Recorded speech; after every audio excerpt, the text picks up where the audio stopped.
he who fights with monsters might take care lest he thereby become a monster.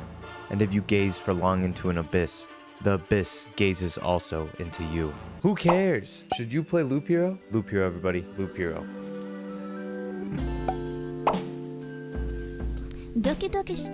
Loop Hero was developed by the Russian game studio Four Quarters, and let me tell you, it pushes boundaries in terms of what a Russian stereotype this game turned out to be with its devastating undertones. This game is just like Motherland.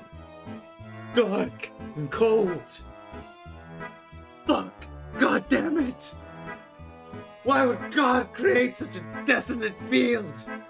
The story is captivating as it deals with a nameless hero traversing through a world where everything's been destroyed while collecting the world's forgotten remnants. Everything's gone. Where's the kink god who did this so I could give him a good fuck? I'm sorry, I have no idea who that guy is. I'm kidding, it's obviously me. That's me, hey. But before I dive further into any of Loop Hero's story, it's really impossible to talk about any of it without first getting into the gameplay.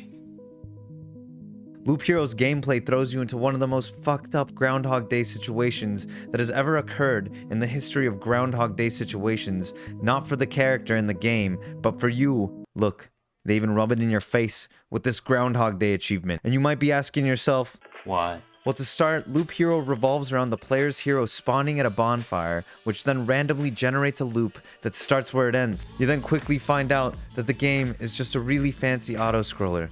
Ah, yes, of course. A distinguished gentleman. As the hero moves on its own and fights on its own, but quickly you come to realize that you're a time wizard. And that even though you can't control your hero, you can control time by not so extravagantly allowing for the game to play as it regularly would in single speed boring mode or in double speed thank you God mode. Playing this game on single speed can be the snooziest of snooze fests. I can sleep with my eyes open. I can see you! I can see you too! As the player goes on their loopy journey and kills the first enemy that spawns, a motherfucking slime, they begin to collect cards and items, which goes into the other thing that the game allows you, the player, and not the machine controlling your character, to do other than switching the game from single speed to double speed, and that is pausing the game, everybody. Before you go hating on Four Quarters Studio, please keep in mind that Loop Hero is actually a phenomenal game. Pausing the game is one of the key points of Loop Hero that allows for planning which is needed to place down the cards that you gather from killing enemies. The cards bring life to the map. They have different uses as some are placed on the road to spawn specific biomes that spawn set monsters. Forests spawn wolf things, cemeteries spawn skellies, and ruins spawn disgusting parasitic river monsters. And, the first thing he knew was that the fish was already, inside. Only, just the end of its tail was out. Nope. I'm staying away from those guys, everybody. Other cards are placed adjacent to the road and have different effects on the road tiles that are adjacent to them. As you can see here, this little square area, that's where it affects. This card gives you treasure chests every time you make a loop, but it also turns enemies into ghosts.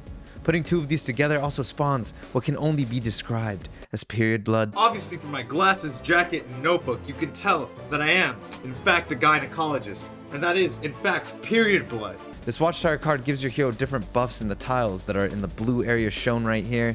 And there are also cards that you place outside of the road areas, such as these mountain areas that increase your health by 5, these desert places that decrease enemies' health by 1, and these charming little meadow locations that increase your health every time the sun comes up. Every time a day ends, new monsters spawn onto the field, which causes you to have to be cautious in the number of enemy tiles placed so that you don't get absolutely wrecked by monsters within the first couple of loops that the game has to offer. I'm an idiot and didn't understand this concept until 10 hours into the game. Idiot. No! Idiot. Stop! Dumbass. I'm So smart, stupid. okay? Idiot. I'm smart! As I mentioned before, the enemies also drop items, which brings another element of strategy into play on top of the cards. And if you didn't think that mad strats were needed in order to make any strides forward in Loop Hero, you're dead wrong. The game requires maximum force as the player needs to stack different stats in order to fit the class they're playing's play style and push onward in battle. At this point in the video, you're probably like, what the hell's the point of this game, Zoki? Well, once you fucking die... Nope. Is it hot in here?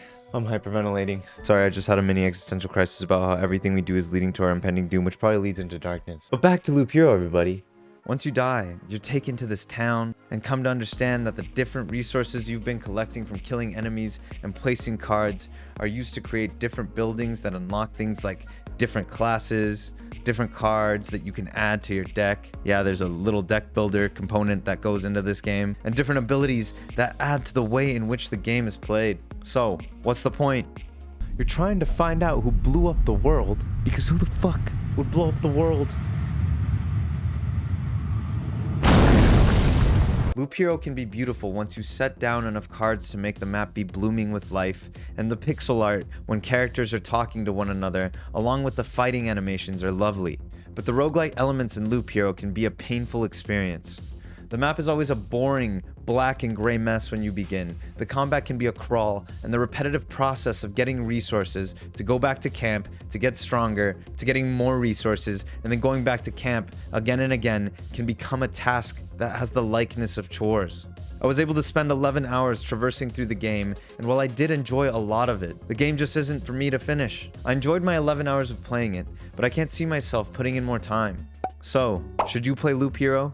If you aren't willing to spend a day and a half's worth of time on a game that requires you to do the same thing over and over again, with a story that leisurely paces itself, then I would recommend that you stay away. But if you're a fan of Groundhog Day and enjoy being stuck in a destitute world created by a Russian game studio that has Russian stereotype undertones, then I would 100% recommend this game. Just be careful not to kill yourself after 27 hours of constant repetitions.